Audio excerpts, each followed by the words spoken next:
नमस्कार मित्रांनो, आज इलेक्ट्रॉन अफिनिटी विषय बघू. इलेक्ट्रॉन अफिनिटी आणि इलेक्ट्रॉन निगेटिव्हिटी या दोन कन्सेप्ट मध्ये थोडा डिफरन्स आहे, पण ते कन्फ्यूज होतो. मॅक्झिमम या दोघांमध्ये कन्फ्युजन होतं. तर इलेक्ट्रॉन इलेक्ट्रॉन अफिनिटी म्हणजे काय? Energy release when neutral gaseous atom accepts electron. म्हणजे तुम्ही त्यात एक इलेक्ट्रॉन एक्स्ट्रा ऍड करता तेव्हा जी एनर्जी रिलीज होते त्याला बोलायचं इलेक्ट्रॉन अफिनिटी. आणि इलेक्ट्रॉन निगेटिव्हिटी काय म्हणजे जेव्हा शेअर्ड पेअर असते किंवा काय दोन एक शेअर्ड पेअर म्हणा काय की तो इलेमेंट तो इलेक्ट्रॉन शेअर्ड पेअर मधला स्वतःकडे ओढतो जास्त, त्याला इलेक्ट्रॉन म्हणजे काय की electron attracting characteristics of shared pair of electron. म्हणजे शेअर्ड पेअर मध्ये जेव्हा इलेक्ट्रॉन असतो त्यांचा तेव्हा ते स्वतःकडे अट्रॅक्ट करतात. म्हणजे सोडियम आणि क्लोरीन जसं कंपाऊंड जर बनलेलं आहे तर सोडियम इलेक्ट्रॉन देतो, क्लोरीन इलेक्ट्रॉन घेतो. म्हणजे ज्याची इलेक्ट्रोनेगेटिव्हिटी जास्त आहे तो इलेक्ट्रॉन ओढतो स्वतःकडे. तर जनरली आता इलेक्ट्रोनेगेटिव्ह ॲटम जो असतो तो जनरली राईट साईडला लिहितात.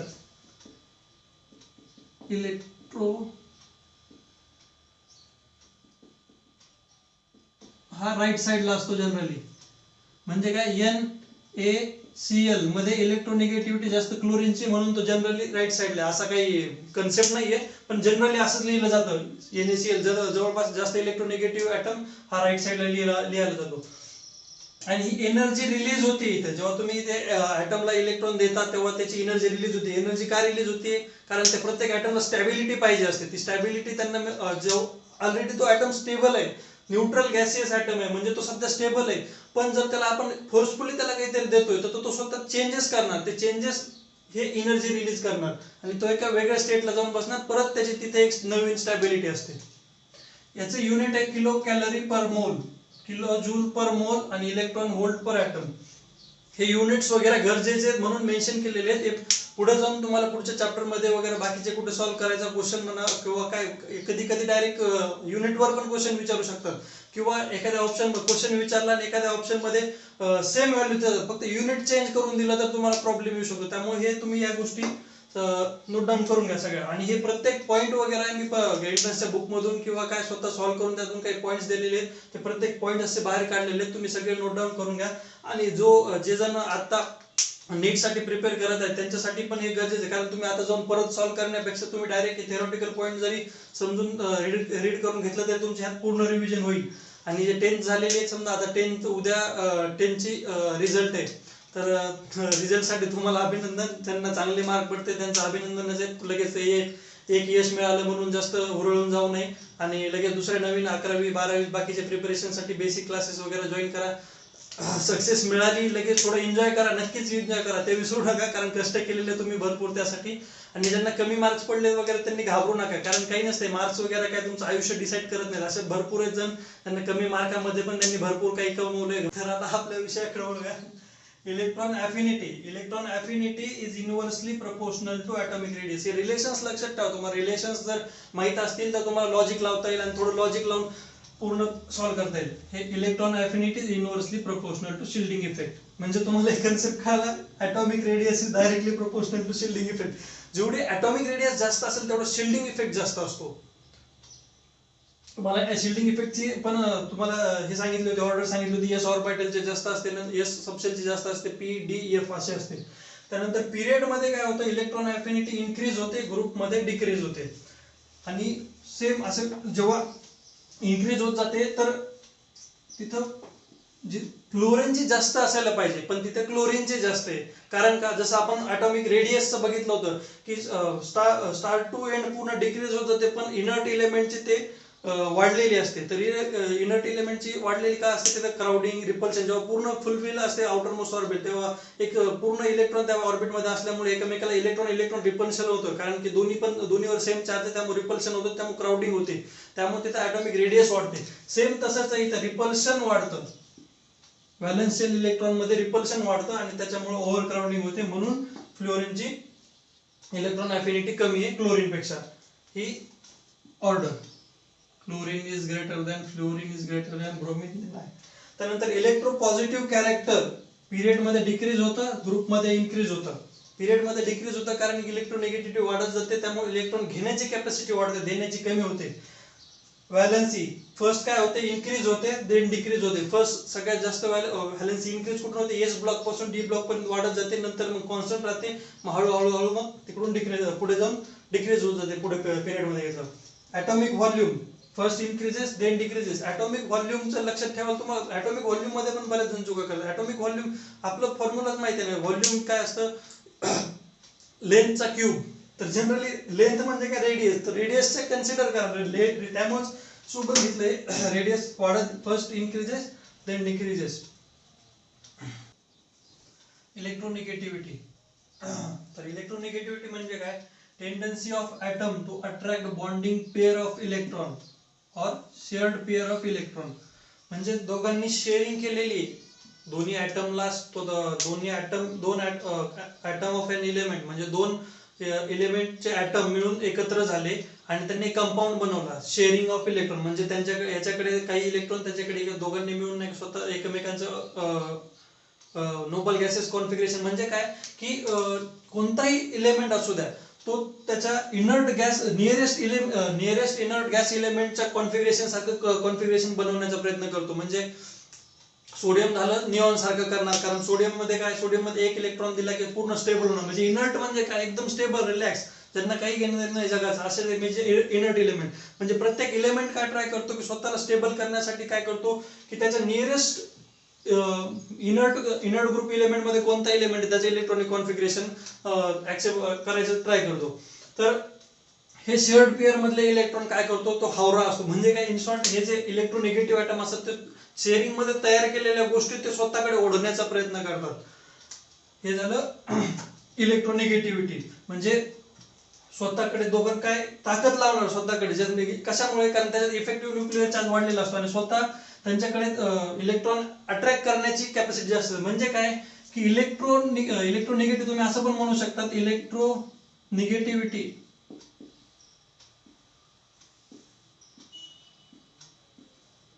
increases along period.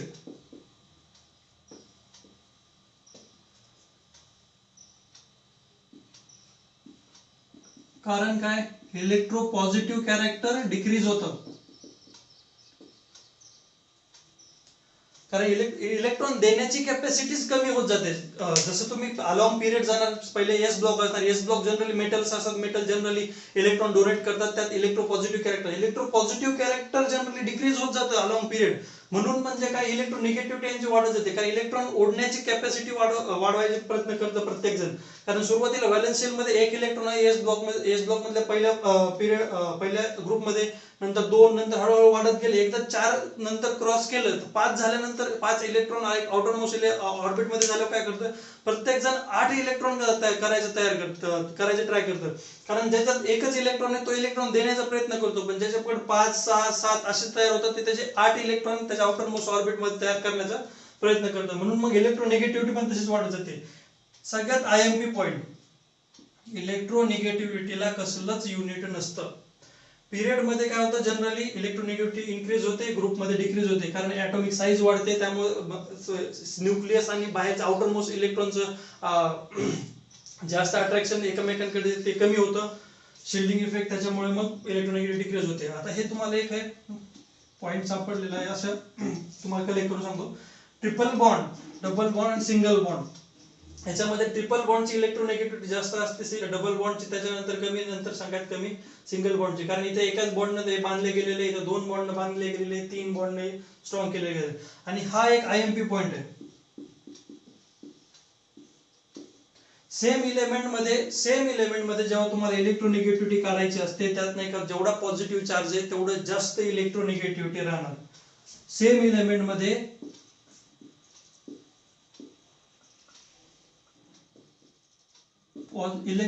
positive charge is directly proportional to electronegativity. आणि हा एक फॉर्म्युला आहे, electronegativity is equal to ionization potential plus electron affinity by 2. हे कधी तुम्हाला एखाद्या विचारलं क्वेश्चन वगैरे तर तुम्हाला आन्सर करता यावं यासाठी तुम्हाला हा फॉर्म्युला देऊन ठेवतो. तर आयोनायझेशन पोटेन्शियल म्हणजे काय, minimum amount of energy required to remove the most loosely bonded electron. Loosely bonded electron म्हणजे कोणता की आउटर मोस्ट ऑर्बिट किंवा आउटर मोस्ट शेल मधला इलेक्ट्रॉन म्हणजे valence electron. Generally valence electron कोण लुजली डोनेट करू शकतं? एस ब्लॉक एलिमेंट किंवा मेटल्स जे एस ब्लॉक मध्ये असं इझिली डोनेट करू शकतात, कारण की त्यांच्या आउटर मोस्ट ऑर्बिट मध्ये जनरली एकच इलेक्ट्रॉन असतो किंवा मॅक्झिमम 2 इलेक्ट्रॉन असतात, ते डोनेट करू शकतात. आणि पी ब्लॉक मध्ये जे आहेत बाकीचे एलिमेंट जसं जसं पिरियड मध्ये पुढे जातात तसं तसं ते इलेक्ट्रॉन डोनेटिंग कॅपॅसिटी कमी होते, म्हणूनच आयोनायझेशन पोटेन्शियल वाढत जातं. नंतर याचं unit electron volt per atom, kilo calorie per mole, kilo joule per mole. Ionization potential is inversely proportional to atomic radius. म्हणजे जेवढे ॲटॉमिक रेडियस जास्त तेवढं आयोनायझेशन पोटेन्शियल कमी. म्हणजे सगळ्यात जास्त ॲटॉमिक रेडियस पिरियड मध्ये एका कंटिन्यू पिरियड मध्ये कोणत्या ब्लॉक मध्ये जास्त असते? S block. म्हणजे सगळ्यात कमी आयोनायझेशन पोटेन्शियल एस ब्लॉक. म्हणजे S block easily electron donate करू शकतो. S block easily electron donate करू शकतो म्हणजे त्यात मॅक्झिमम इलेक्ट्रोपॉझिटिव्ह कॅरेक्टर असते. इलेक्ट्रोपॉझिटिव्ह कॅरेक्टर जेवढं जास्त तेवढं त्याचे मेटॅलिक कॅरेक्टर जास्त. नंतर ionization potential is directly proportional to nuclear charge.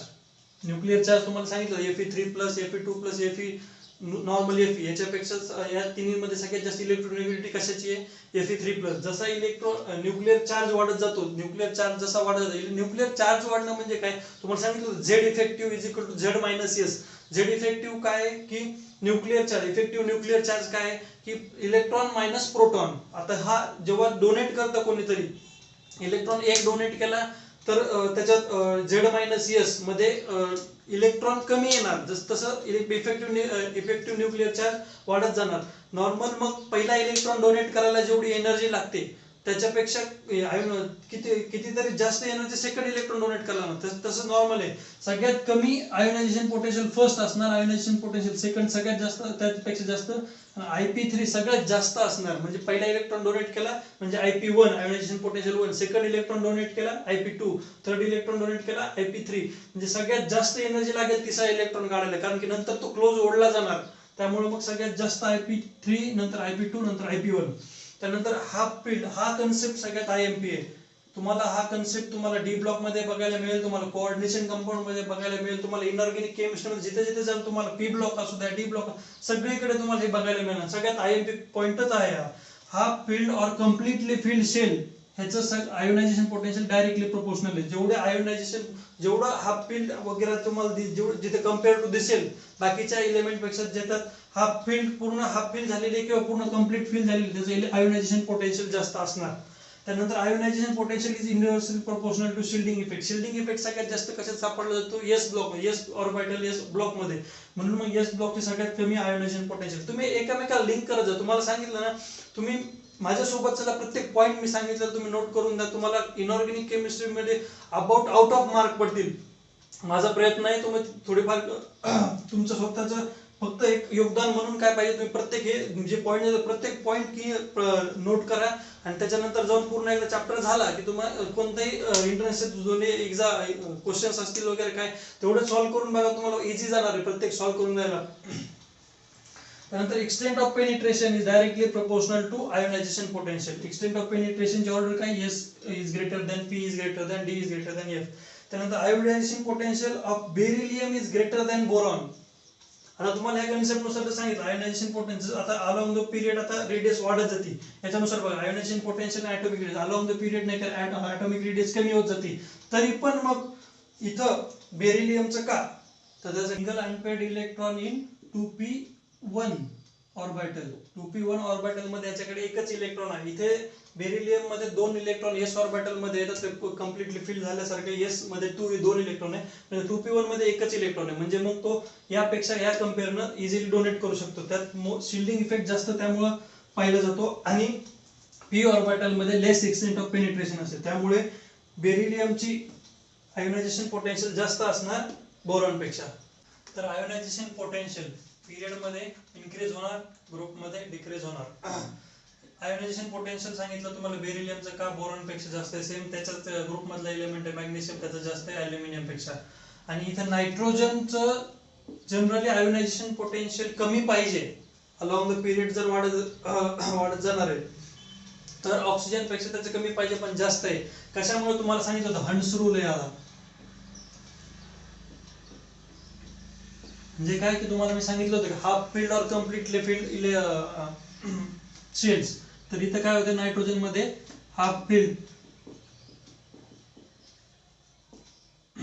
Electron असतात पूर्ण त्याच्या सेलमध्ये, म्हणून तिथला इलेक्ट्रॉन काढायला जास्त एनर्जी लागते. तर आता तुम्हाला त्यानुसार आयोनायझेशन पोटेन्शियल सांगतो. आयोनायझेशन पोटेन्शियल IP1 IP2 त्या पिरियडचं बघू, सेकंड पिरियडचं बघू. तर हे तुम्हाला सांगितलं बेरिलियमचं जास्त आहे, सगळ्यात कमी असणार लिथियमचं, कारण फर्स्ट ए ग्रुप इलेमेंट आहे हायड्रोजन हिलियम, आणि नंतर हे सगळ्यात जास्त. इथं एक्सेप्शन एक, बाकी सगळं सेम. पण आता सेकंड आयोनायझेशन पोटेन्शियल काढताना काय होणार तुम्हाला, ऑक्सिजन मधून इथून एक इलेक्ट्रॉन तुम्ही रिमूव्ह केला म्हणजे ह्याचं काय झालं, हाफ फिल्ड इलेक्ट्रॉनिक कॉन्फिगरेशन झालं. हे हाफ जसं नायट्रोजन तसं झालं. म्हणून इथं बघा, इथं ऑक्सिजनचं जास्त आहे, इव्हन फ्लोरीन पेक्षा पण ऑक्सिजनचं जास्त. आणि सगळ्यात जास्त असणार IP2 हायड्रोजन पोटेन्शियल 2 लिथियमचं, कारण त्यानं ऑलरेडी आता इलेक्ट्रॉनिक कॉन्फिगरेशन हेलियम सारखं झाले, म्हणजे तो आता इनर्ट झाला. त्यामुळे इनर्ट इलेमेंट मधून खूप कठीण असतं की त्यातून इलेक्ट्रॉन काढायचं, त्यामुळे सगळ्यात जास्त असणार लिथियमचं. तेच असणार त्याच्या नेक्स्ट पिरियड मध्ये हे मॅग्नेशियमचं जास्त आहे अल्युमिनियम पेक्षा. त्यानंतर सेम इथं कन्सेप्ट जसा नायट्रोजन आणि ऑक्सिजनचा झाला तसंच फॉस्फरस आणि सल्फरचा आहे. इथं हाफ फील्ड असल्यामुळे याचं जास्त आहे आणि याचं कमी. नंतर सेकंड आयोनायझेशन पोटेन्शियल मध्ये याचे हाफ झालेलं असतं, त्यामुळे मग याचं सल्फरचं जास्त असणार.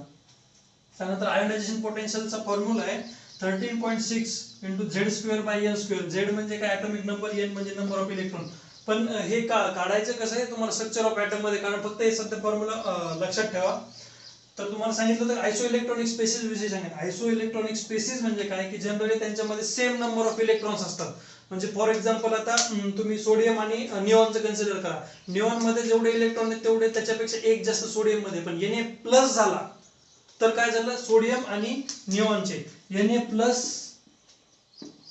Equal to neon equal to 10 electron. म्हणजे जेव्हा सोडियम 1 इलेक्ट्रॉन डोनेट करेल तेव्हा त्याच्याकडे जेवढे निऑन मध्ये इलेक्ट्रॉन आहेत तेवढेच होणार. म्हणजे हे काय झाले, दोन आयसो इलेक्ट्रॉनिक स्पेसिस झाले. इथं बघा N3- Mg2+ आणि Al3+, या सगळ्यांचे इलेक्ट्रॉनिक कॉन्फिगरेशन कसं आहे, इनर्ट इलेमेंटच्या बरोबरीचं. जवळपास तिघांमध्ये तिघांमध्ये सगळे सेम इलेक्ट्रॉन येतात. तर जनरली याच्यात कन्सेप्ट काय की ॲटॉमिक रेडियस तुम्ही बघायला झालं तर ॲटॉमिक रेडियसचं काय, ॲटॉमिक रेडियस हे स्टार करून IMP पॉइंट आहे, हे लक्षातच राहायला पाहिजे तुमच्या. Atomic radius decreases with increasing nuclear charge. For isoelectronic species म्हणजे काय, आयसो इलेक्ट्रॉनिक स्पेसिस साठी काय ॲटॉमिक रेडियस डिक्रीज होणार. कसं, कधी इन्क्रीजिंग इन्क्रीजिंग न्यूक्लिअर चार्ज. न्यूक्लियसवर जेवढा चार्ज इन्क्रीज होणार तेवढं ॲटॉमिक रेडियस डिक्रीज होत जाणार. म्हणजे काय, हे न्यूक्लिअर चार्ज कधी इन्क्रीज होणार, जेव्हा इलेक्ट्रॉन डोनेट करणार आहे. इथं तुम्ही म्हणून ह्याच्यावर न्यूक्लिअर चार्ज जास्त आहे. न्यूक्लिअर चार्ज तुम्हाला सांगितलं Z इफेक्टिव्ह इकडे Z- म्हणजे काय, इलेक्ट्रॉन प्रोटॉन मधून इलेक्ट्रॉन मायनस करायचे. म्हणजे इलेक्ट्रॉन जो सगळ्यात डोनेट करणार सगळ्यात जास्त इफेक्टिव्ह न्यूक्लिअर चार्ज याचं झालं. म्हणजे याचं सगळ्यात जास्त जेवढं पॉझिटिव्ह कॅरेक्टर, सगळ्यात जास्त इलेक्ट्रोपॉझिटिव्ह कॅरेक्टर अल्युमिनियमचं झालं. पण हे सगळे तिन्ही पण सेम येतात, सेम आयसो इलेक्ट्रॉनिक आहेत. आणि या तिघांची जर रेडियस काढायची झाली सगळ्यात जास्त असणार नायट्रोजन N3- नंतर Mg2+, नंतर Al3+. असंच आहे नॉर्मल हायड्रोजनचं. जेव्हा तुम्ही कन्सिडर करणार, हायड्रोजन जेव्हा इलेक्ट्रॉन घेणार तेव्हा त्याचे ॲटॉमिक रेडियस वाढणार, आणि हायड्रोजन जेव्हा डोनेट करणार तेव्हा रेडियस कमी होणार. तर नेचर ऑफ ऑक्साइड्स बघूया आता.